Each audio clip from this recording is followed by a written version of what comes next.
Fala aí pessoal, tudo bem com vocês? Hoje eu vou falar de um livro que pode abordar alguns temas que talvez sejam abstratos. Eu estou falando de A Estranha Ordem das Coisas, do Antônio Damasio.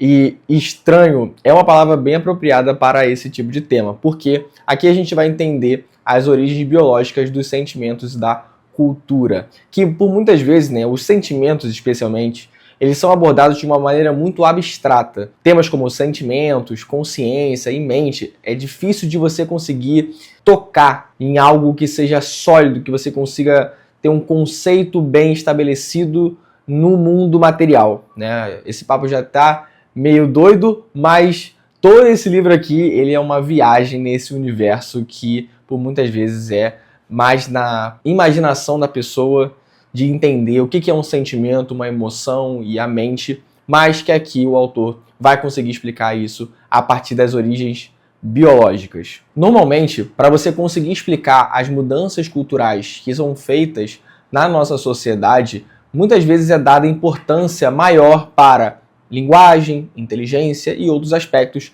que não são os sentimentos. E esses sentimentos muitas vezes têm um papel essencial para as mudanças culturais. Na verdade, eles são a base para essas mudanças. Porém, para a gente conhecer as origens da cultura e também dos sentimentos, a gente precisa entender da onde eles surgem. Na história das espécies, a gente vê vários exemplos de comportamento que são semelhantes entre diferentes espécies. A gente tem, por exemplo, seres muito simples, que são as bactérias, que conseguem ao mesmo tempo fazer guerra contra outras espécies e também fazer acordos de não agressão, que em bactérias não vão agredir outros grupos de bactérias e ainda podem cooperar para travar uma guerra contra uma terceira. A gente tem insetos sociais também, como formigas e cupins, que conseguem trazer uma grande organização social dentro da colônia, onde você tem hierarquias bem estabelecidas e uma certa politicagem entre elas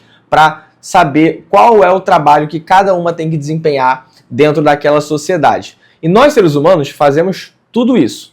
Só que a gente não consegue falar que formigas, cupins e bactérias têm os mesmos mecanismos ou perto disso de sentimentos, mente e consciência que nós temos. Então, como que nós, seres humanos, conseguimos ter tanta familiaridade em alguns tipos de comportamento que a gente vê em insetos e em bactérias?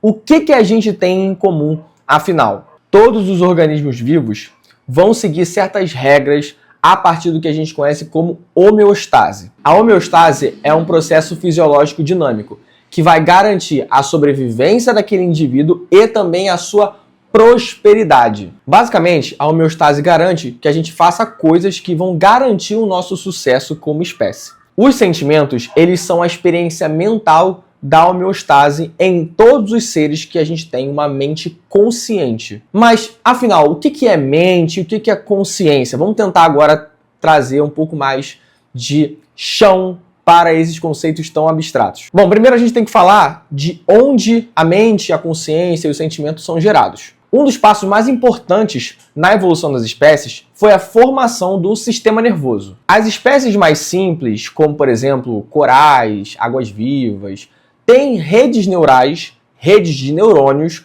que conseguem trazer algum tipo de resposta aos estímulos do meio ambiente. Conforme o sistema nervoso foi ficando mais complexo, as respostas dele também foram ficando mais elaboradas. E hoje a gente tem o nosso sistema nervoso com essa rede de respostas tão refinada que permite a gente ter mente, consciência e sentimentos. Falando assim, parece que só um sistema nervoso é necessário para você conseguir gerar essas coisas, como mente, consciência e sentimentos. Mas, na verdade, é necessário, além do sistema nervoso, um corpo que consiga receber e provocar os estímulos que vão ser processados por esse sistema nervoso. Então é necessário você ter a integração entre sistema nervoso e o corpo para você conseguir gerar esses outros elementos que eu falei. Logo, se não houver corpo, não há nenhuma mente. Conforme a gente teve um aprimoramento do sistema nervoso nas espécies, a gente teve a capacidade de gerar imagens do nosso mundo externo, ou seja, do ambiente que está ao nosso redor,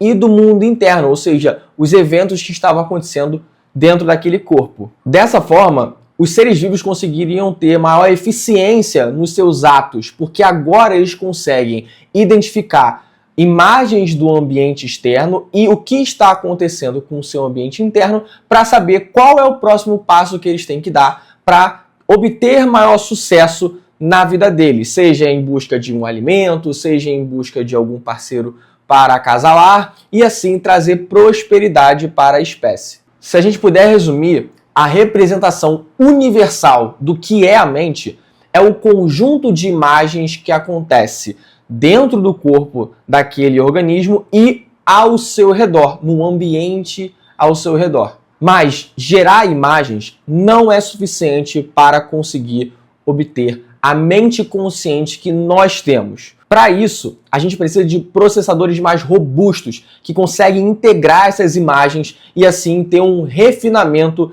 na sua resposta. Isso traz a base para o que a gente conhece como cérebro. Com o cérebro, agora a gente é capaz de armazenar essas imagens e acessar essas imagens quando a gente precisar.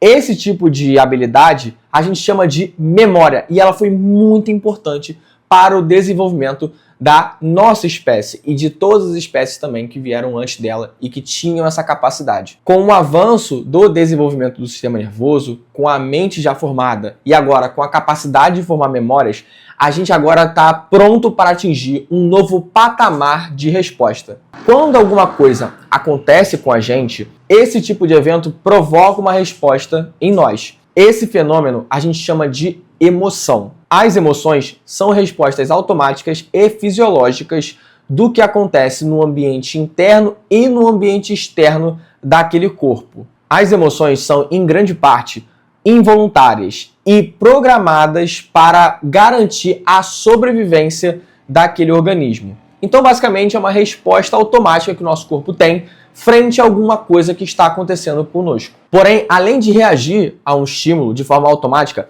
a gente também consegue identificar o quão bom ou quão ruim é aquele tipo de estímulo. Essa capacidade de classificar a qualidade da experiência, a gente dá o nome de sentimentos. Quando dizemos que a gente está sentindo um mal-estar, a gente consegue saber disso porque a gente sabe também o nosso normal, ou seja, a nossa homeostase. Além disso, a gente também consegue reconhecer o quão mal a gente está e se a gente deve ou não ter uma certa urgência para resolver aquela situação. Com o surgimento dos sentimentos, a gente também avança em outro aspecto que traz uma grande diferença para a nossa espécie, que é a nossa consciência. A consciência tem dois elementos cruciais, que é a subjetividade e as experiências integradas a ela. A subjetividade é a criação de uma perspectiva das experiências que aquele indivíduo tem e dos sentimentos que aquela experiência provoca nele. É essa subjetividade que faz com que indivíduos e até populações inteiras tenham costumes diferentes entre si. As culturas ao redor do mundo são justamente diferentes por conta disso. Assim, eu acho que é possível perceber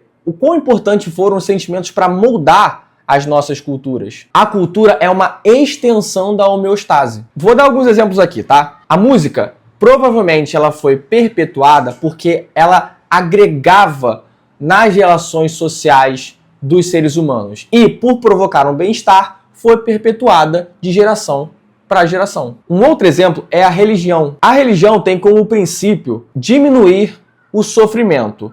Logo, se você está diminuindo o mal-estar, isso é benéfico para o indivíduo. E assim como uma boa experiência, isso vai sendo passado de pessoa por pessoa, de cultura para cultura. A gente pode estender essas explicações para outros temas, como artes e culinária, para entender o peso dos sentimentos na origem e na construção desses tipos de costumes. Mais para o final do livro, o autor vai abordar outros temas mais voltados para o futuro da humanidade. Temas, por exemplo, como robótica, inteligência artificial, que trazem muita insegurança por serem muito incertos. A gente não sabe muito bem em que direção a gente vai ter com esse tipo de tópico. Mas o mais importante é como o autor aborda a crise da regulação emocional e política que a gente enfrenta hoje. Em um mundo cada vez mais conectado e dinâmico, instantâneo, a gente tem pouco tempo para digerir as informações e processá-las de forma adequada. Nós queremos e somos demandados por respostas rápidas. Isso tende a criar um posicionamento gradativamente mais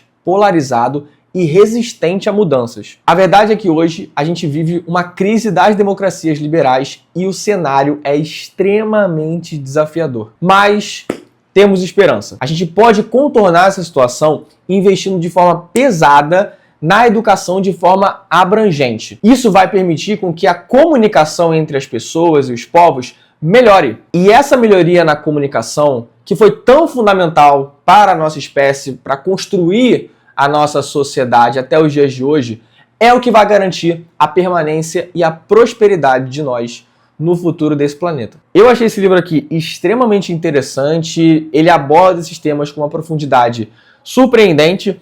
Eu acho que ele tem os seus problemas, tá? Eu acho que é um livro que se alonga demais em algumas explicações, acho que o autor poderia ser um pouquinho mais sucinto. Também não é um livro muito indicado para pessoas que talvez não tenham uma base interessante sobre funcionamento do cérebro, regiões do nosso sistema nervoso, porque ele não explica muito essas regiões, ele só cita elas. Então, se você não tiver uma base um pouquinho mais robusta nessa parte, talvez você sofra um pouco de dificuldade na leitura. Mas eu acho que isso tudo é contornável para você conseguir ter uma ótima leitura com temas que eu considero muito interessantes e que nos fazem refletir sobre coisas do nosso futuro como humanidade. Então fica aí a recomendação, A Estranha Ordem das Coisas, do Antônio Damasio, um livro muito interessante que vai abordar temas que podem ser refletidos para o futuro da humanidade e também tem esse quesinho mais reflexivo